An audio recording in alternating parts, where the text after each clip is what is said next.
Otra visión con Paulo Lacerna. Muy buenas noches. Hoy vamos a hablar de una serie de temas que tienen que ver con la infancia, con la mujer, en general con la familia. Estamos con una persona joven que ha pasado en este gobierno por los diferentes escalones del gobierno. Empezó como secretaria privada del presidente Santos, a continuación pasó a ser la consejera para la equidad de la mujer y hoy en día es la directora de bienestar familiar, Cristina Plazas. Buenas noches, Cristina. Buenas noches. Ella es abogada de la Universidad Javeriana y desde muy joven ha tenido la vena de la política, pero además está en el servicio público por una convicción social. ¿De dónde nació esa convicción social? Bueno, Pablo, primero una muy buena noche para todos los televidentes. Yo creo que desde que nací, mi papá, mi mamá siempre han tenido esa vena política, pero política de la buena, de servir al otro, de hacer obras sociales, y desde muy chiquita me inculcaron esto y yo creo que eso es lo que nos han dado tanto a mi hermano como a mí, y por eso es que estamos en la política, pero en la política de hacer bien al otro. Ahora en Bienestar Familiar le ha tocado unas situaciones de dramas humanos muy grandes, como por ejemplo el de los niños Guayú, donde hubo algunos que murieron por desnutrición, y en general había una situación de desnutrición en La Guajira muy grave. Usted denunció corrupción y contó que había unas mafias que obedecían a poderes políticos. Cuente un poco en esta ocasión como un resumen de esa situación. Hay un problema estructural gigantesco en La Guajira, que no es solamente repartir mercados. Si fuera repartir mercados ya hubiéramos solucionado el problema. ¿Cuáles son esos problemas fundamentales? Primero, la corrupción, como usted dice. La corrupción que se vive en La Guajira, no solamente en los programas de bienestar familiar, sino también en las alcaldías. Pregunte cuántos alcaldes o alcaldesas han estado presos, cuántos gobernadores han estado presos. La sequía, el cambio climático definitivamente está afectando al país y en especial a La Guajira. Fueron más de 3 o 5 años sin una sola gota de lluvia. Pero concentrémonos en su tema, en el de la desnutrición. Uno de los problemas más graves que hay es el tema cultural. Pero además, como le digo, la corrupción que nosotros encontramos en los programas que venía atendiendo el instituto. Nosotros fuimos los primeros que hicimos las denuncias, no sé si se acuerda, cuando en Noticias 1 revelamos cómo los contratistas lo que hacían era, primero, tener más, nosotros le pagábamos por más niños de los que realmente estaban atendiendo, esto quiere decir niños fantasmas, pero además contrataban a personas que estaban por fuera del lineamiento. Nosotros le pagábamos por administradoras, por psicólogos, por trabajadores sociales, y cuando veíamos simplemente contrataban a algunos cuidadores, y con esto pues obviamente también robaban. En el tema de la comida, porque nosotros no solamente entregamos comidas en nuestros programas de primera infancia, sino una atención integral, y uno de los temas que nosotros hacemos en nutrición es que damos el 70% del valor calórico que requiere un niño. Y cuando hicimos toda esta supervisión, nos dábamos cuenta, por ejemplo, que a 5 niños le daban solamente un huevo, y así le puedo contar monstruosidades que hacían con el tema de la comida. Y en el tema de, por ejemplo, de la contabilidad, nos dimos cuenta que nosotros contratamos solamente con fundaciones sin ánimo de lucro, y finalmente todos estaban lucrando. Uno veía a los dueños de las fundaciones falsas. Fundaciones falsas, y veía uno a los representantes legales con unas camionetas, unas mansiones, y esto lo denunciamos inmediatamente a la Fiscalía, y también hicimos un trabajo muy juicioso con la DIAN, porque la idea no era ir solamente detrás de las fundaciones, sino también contra los representantes legales, y hoy le puedo decir que con ese trabajo juicioso que hicimos con la Fiscalía hemos logrado la captura de más de 40 personas, no solamente representantes legales de las fundaciones, sino también funcionarios del ICBF, y tenemos además 2 directores regionales que fueron capturados, que ya además están siendo condenados. ¿Esos directores regionales se nombraron durante su administración? No, venían de antes. Por ejemplo, el de Nariño. Nosotros llevamos 3 meses... Perdón, pero en La Guajira ¿hubo alguno que tiene algún lío legal? ¿Está detenido? No, en este momento no directores regionales, pero sí tenemos capturas de funcionarios, de supervisores de contratos y también representantes legales de varias fundaciones. ¿Y el director por qué no había hecho nada? Nosotros hicimos todas las denuncias y en este momento siguen investigando y lo que nos dice la Fiscalía es que vienen más capturas, no solamente en La Guajira, sino en otros departamentos porque la corrupción se daba en todos los departamentos del país. Es que una de las particularidades de bienestar familiar que la gente no conoce es que el director general, que es usted, no nombra al director regional, sino que propone una terna y de esa terna la escoge el gobernador, o sea que de alguna manera hay un viso político. Definitivamente. ¿Y usted presentó una terna de esas o ya estaba nombrado previamente el director? No, presentamos, como le cuento, cuando llegamos quitamos al que estaba. Pero ese que estaba no lo nombró usted. No era nombrado por mí. Después nosotros encargamos a una persona que era asesora mía de despacho y después abrimos un concurso y presentamos la terna a la señora gobernadora Oneida Pinto, que ahí es donde usted dice, definitivamente hay un vicio político, porque primero cuando hacemos los concursos no sabemos si efectivamente las personas que van a pasar los concursos van a ser las mejores, pero cuando llegan a las gobernaciones pues empiezan los coqueteos políticos y finalmente el gobernador es quien escoge a la persona y obviamente muchas veces creen que es el gobernador el jefe y no la directora o el director del ICBF. Esto fue uno de los errores más grandes que tuvo la Constitución del 91 porque es realmente absurdo que sea el gobernador cuando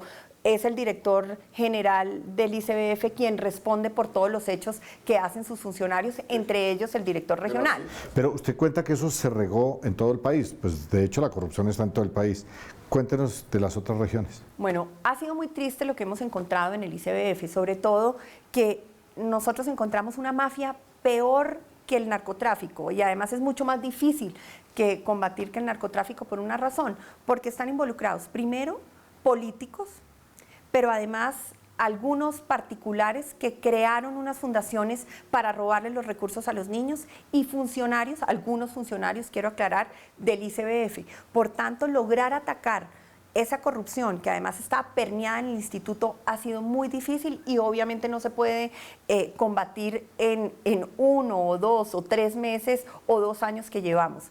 Por lo menos nosotros tuvimos la voluntad política de llegar, despolitizar el ICBF. Hoy en día los directores regionales, la mayoría de ellos han sido nombrados por meritocracia, han sido personas además, muchos de ellos que llevan muchos años en el instituto, que han hecho carrera y que de verdad su único objetivo es luchar por los niños y niñas. Entonces podemos decir que hemos despolitizado en gran parte las direcciones regionales, pero todavía nos falta muchísimo y en eso estamos, con voluntad política y gracias a Dios he tenido todo el apoyo del presidente de la República para hacerlo. En La Guajira y en algunas otras regiones donde llegaban unas regalías desmedidas antes de que se hiciera la redistribución de las regalías, creció esa costumbre del botín, eran piñatas con las que jugaban los políticos dándole contratos a gente que no tenía ni la infraestructura ni nada. Eso no fue solo en La Guajira, sino en todas las regiones que tenían esas regalías. Quisiera hablar con usted de un tema que me parece que es muy doloroso y que el país no es todavía lo suficientemente consciente de la gravedad que tiene, que es el embarazo adolescente. El embarazo adolescente, que además, ahorita usted me lo cuenta, pero después le pregunto sobre el embarazo infantil, que ya, por lo menos por lo que han dicho en Antioquia y en el Cauca, hay unos índices preocupantes del embarazo infantil para niñas de entre 10 y 14, pero primero hábleme del adolescente. Obviamente cuando hablamos del embarazo adolescente, este es el problema más grave que tiene el país porque es la causa y consecuencia de las más grandes desigualdades socioeconómicas que un país puede tener. En Colombia, 1 de cada 5 niñas está o ha estado embarazada. Tristemente, los índices Cuando hablamos de niñas, estamos hablando de qué edades? De los 14 a los 18 años. Pero además, uno de los problemas más graves es el embarazo subsiguiente. Le voy a decir una cifra que no lo va a dejar dormir, Pablo, porque además yo sé que usted este tema lo tiene en la sangre, y es que una niña cuando queda embarazada a los 14 años, tiene el 86% de probabilidad de tener 3 hijos cuando cumpla los 20 años. Y nadie le ha puesto la atención suficiente a este embarazo subsiguiente. Entonces nosotros estamos trabajando no solamente en la prevención del primero, sino que estamos tratando de que esas mujeres que han quedado embarazadas tengan todas las oportunidades para que no Para planificar y así pues no se llenen de hijos en la adolescencia. Porque es que, perdón, el impacto social que tiene eso, aparte de que a veces es viniendo niñas que vienen de estratos más pobres y que son de población vulnerable, lo que uno se da cuenta es que desajusta a la familia, les desajusta las vidas a ellas, desajusta la vida de sus hijos que no van a tener la atención de madre porque es una niña y no va a poder atenderlos económicamente como se debe o con el tiempo que requieren. Eso es grave. Bueno, hay una creencia y es que solamente las niñas pobres quedan embarazadas. No. Yo creo que hay que aclarar que las niñas de estratos altos también quedan embarazadas, pero acá hay un factor que es el aborto. Y definitivamente el aborto se está dando más en los estratos altos que en los estratos bajos. Yo no creo que, no sé, no podría decir la razón fundamental, pero sí muchas veces la misma educación hace que las niñas sepan cuáles son las repercusiones que tienen en su vida futuro el tener un hijo a temprana edad. Y también pues yo creo que el qué dirán es un tema que también le complica mucho a las niñas de estratos más altos. Y en tema, por ejemplo, de adopción, muchas veces nos critican en el ICBF porque dicen que son demasiado largos los procesos y el problema no es que sean demasiado largos los procesos de niños recién nacidos, sino que no hay tantos niños hoy por cómo ha crecido el aborto en el país y en el mundo. Es que hoy en día una niña puede abortar tomándose solamente una pastilla, ya no tiene que ir a esos abortaderos o no tiene que ir a todos los peligros que antes tenían las niñas cuando iban a aquellos sitios, esos sitios terribles para abortar. Entonces el aborto definitivamente es una realidad. Pero también quiero aclarar en este tema que las niñas menores de 14 años, tener relaciones sexuales con una niña o con un niño menor de 14 años es un delito. Y tristemente en este país no se está castigando, no se está sancionando y no se está haciendo nada para capturar a todos estos criminales que abusan de nuestros niños y niñas. Es muy bajo el índice de condenas de aquellos hombres que tienen relaciones sexuales con las niñas menores de 14 años y que quedan embarazadas. Ese embarazo infantil, ustedes tienen, tanto del infantil como del adolescente, ¿tienen estadísticas de cuántos son derivados de violaciones? Son todos, porque tener relación sexual con una niña menor de 14 años es...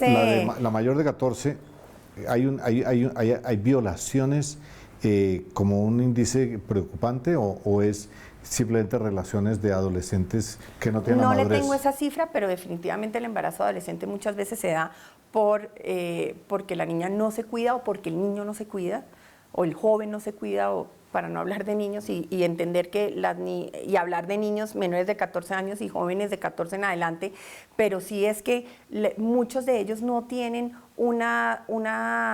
no se están cuidando. En la mayoría de las encuestas, sobre todo en la encuesta de demografía y salud, lo que se muestra es que sí tienen conocimiento de los métodos anticonceptivos, pero que no se utilizan. Usted oye a los jóvenes diciendo que usar condón es como comerse una paleta con plástico, y pues obviamente esto es muy preocupante, porque no se han dado cuenta de las repercusiones que tiene no solamente el embarazo, sino también todas las enfermedades sexuales de transmisión sexual que ocurren cuando no se cuidan. Pero hablemos un poquito de usted. ¿Qué riesgos ha sentido usted durante esta experiencia en que ha tenido que denunciar corrupción, mafias políticas, todo esto? Porque de hecho, esas mafias regionales tienen políticos detrás, eso no son solas.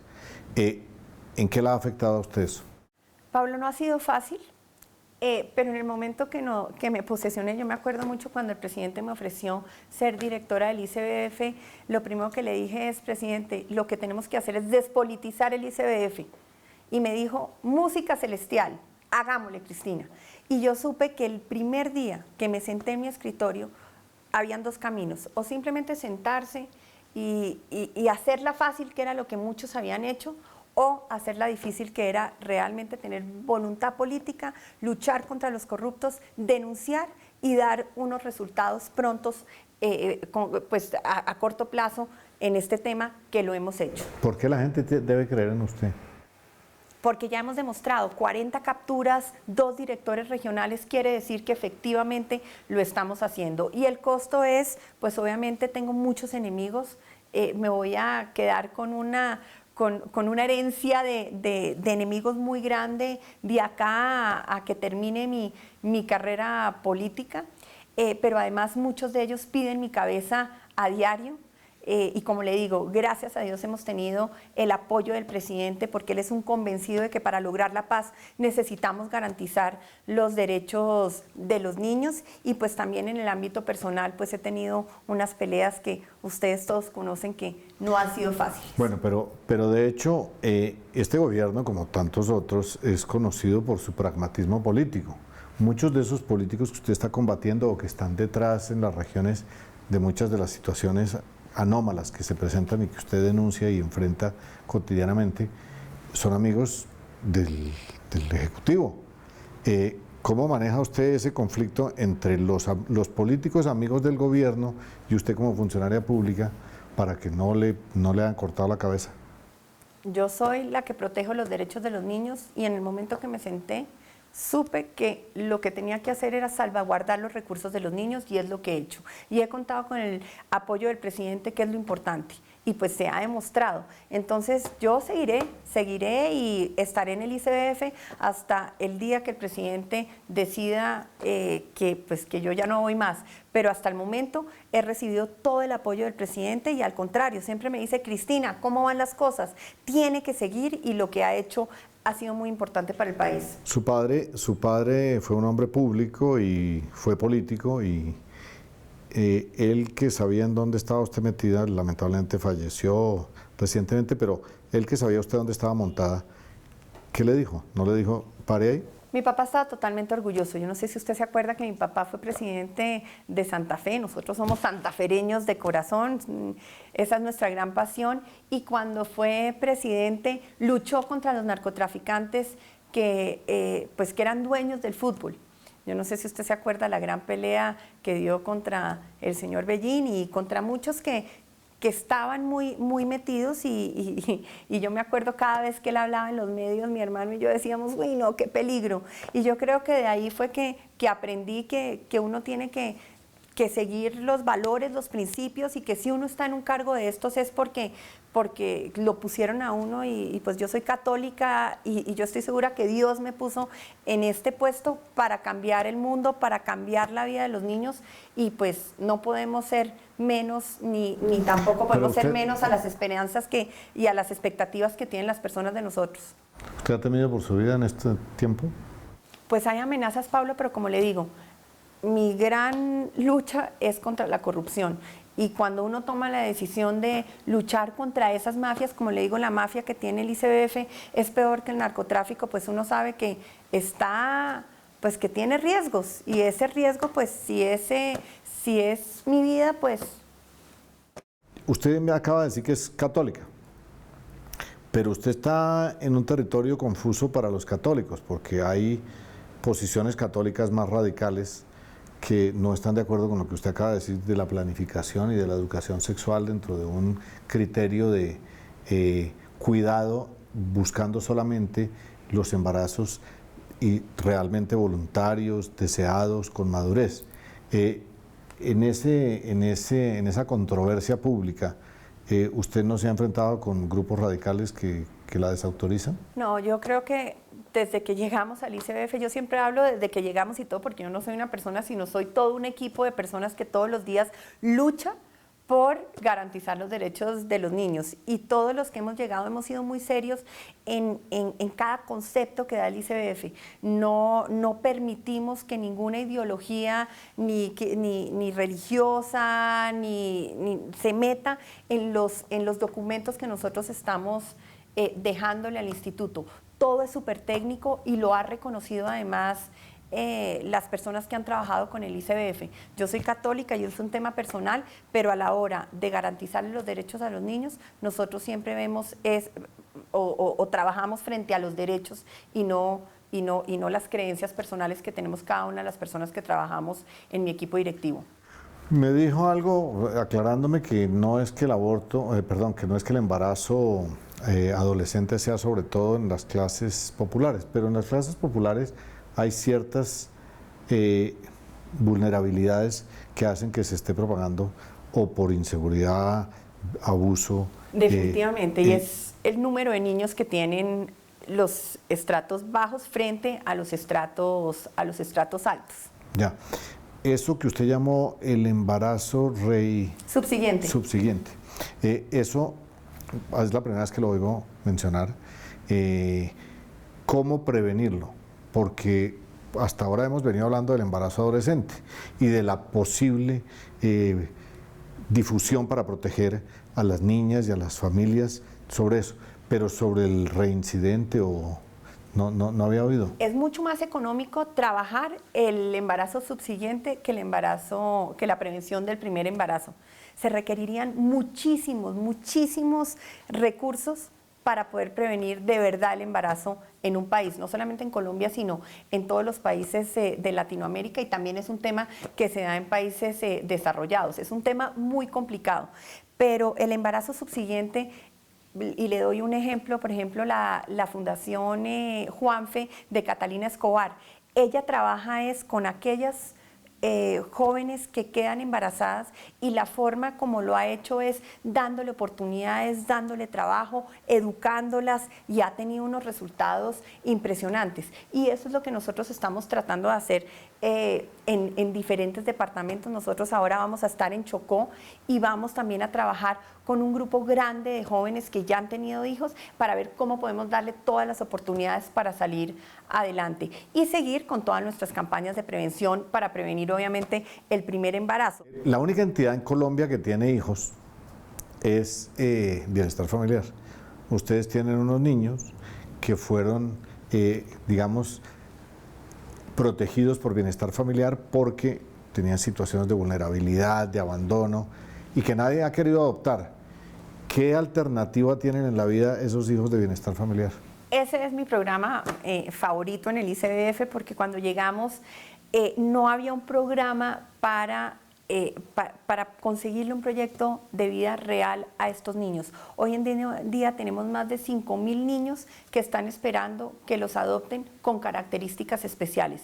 Yo nunca digo de difícil adoptabilidad, porque si yo le cuento la cantidad de casos de niños de 14 años, de 15 años, de niños con unas enfermedades muy complicadas, con unas discapacidades impresionantes que se han ido en adopción en este tiempo, usted también entendería por qué nosotros no hablamos de niños de difícil adoptabilidad, sino con características especiales. ¿Cuáles son estos niños? Grupos de hermanos, niños con algún tipo de enfermedad o niños que son mayores de 8 años. Y lo que hemos hecho es, primero, mover los expedientes de todos estos niños, todas estas historias, porque tristemente teníamos niños que llevan más de 8 años en el bienestar con nosotros, y que si se hubiera hecho el esfuerzo desde el momento en que el niño entró, pues no tendríamos un niño con característica especial, sino que lo hubiéramos dado en adopción en el momento, cuando tenía 5, 6, 7 años. Entonces, lo que estamos haciendo es mirando todas las historias, moviendo esos expedientes, pero sobre todo incentivando a las personas para que adopten a estos niños, que lo único que tienen para dar es amor, y no hay un solo papá o una mamá que haya adoptado que no sienta el mismo amor que siente por un niño biológico que por un niño adoptado, porque de verdad es un sentimiento impresionante. Las casas de adopción siempre fueron vistas por Bienestar Familiar como unas enemigas, porque de alguna manera había una crítica sobre que se lucraban y que era un tráfico de influencias, y ¿eso cómo es? Porque usted de alguna manera tuvo una experiencia en una de esas casas de adopción como una práctica, tengo entendido. Hoy en día, que está del otro lado de la medalla, ¿qué ha hecho para facilitar la adopción? Mire, para nosotros las casas de adopción son unos aliados fundamentales. Además, creer que la adopción se hace en estas casas de adopción, que es una adopción privada, no es correcto. Quienes dan en adopción a los niños, o quien dan adopción a los niños en Colombia, es el ICBF. Lo que hacen las casas de adopción es tener unos niños, unas casas donde les dan todo el amor para que con un defensor de familia y con un equipo defensorial sea quien decide cuáles son los papás que van a adoptar a esos niños. Uno no puede decir que la adopción en Colombia siempre ha sido perfecta, pero son casos aislados y por eso no podemos estigmatizar la adopción y al contrario, son demasiados papás y mamás, no solamente en Colombia, sino en el exterior, que hoy en día tienen una familia que le han dado todo el amor a todos estos niños. El Instituto Colombiano de Bienestar Familiar es una de las entidades de mayor impacto social en Colombia y por lo que nos ha contado su directora, al parecer venía siendo víctima de circunstancias dramáticas como mafias, influencias, corrupción. Ojalá eso lo alcance a dejar usted corregido mientras usted esté ahí. De todas maneras, la mejor de las suertes. A ustedes les agradecemos muchísimo su compañía. Es un tema donde la señora no me dejó hablar, pero todo lo que dijo era supremamente interesante para el país, por lo cual guardé silencio. Muy amables, gracias doctora Plazas y a ustedes por su compañía. Los esperamos muy pronto.